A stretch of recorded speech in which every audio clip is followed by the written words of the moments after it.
Start. नमस्कार, मी Kandale AP कृषी सहाय्यक आलमला. आज आलमला तालुका औसा या ठिकाणी महाराष्ट्र शासन कृषी विभागामार्फत वनराई बंधारा हा लोकसभा भागातून या ठिकाणी बांधण्यात आलेला आहे. तर आपण पाहू शकता हा बंधारा वनराई बंधाऱ्याचं बांधकाम या ठिकाणी लोकसभा भागातून केलेलं आहे.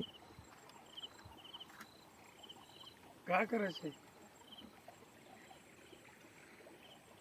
या वनराई बंधाऱ्यामुळे या ठिकाणी भरपूर प्रमाणात पाणीसाठा झालेला आहे.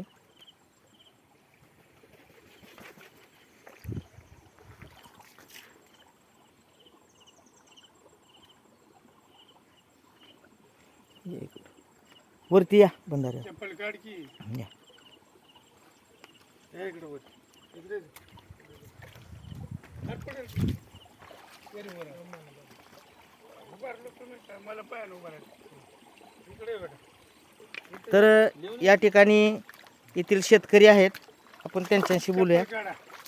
बोला, आपलं नाव सांगा आणि ह्या बंधाऱ्याविषयी. माझं काय नाव फायदा? शरद जगन्नाथ कदम, आलमला येथील रहिवासी आहे. आणि इथे महाराष्ट्र शासन कृषी विभागामार्फत लोकसहभागातून वनराई बंधारा उभा करण्यात आलेला आहे. तरी आजूबाजूच्या शेतकऱ्याला 5-6 शेतकऱ्यांना फायदा होणार आहे. भरपूर पाणीसाठा झालेला आहे. रब्बी पिकासाठी याचा फायदा आहे. शिदलिंग शामराव बिराजदार यांच्या शेतामध्ये हा नाला जात आहे. तिथं आम्ही वनराई बंधारा तयार केलेला आहे. धन्यवाद.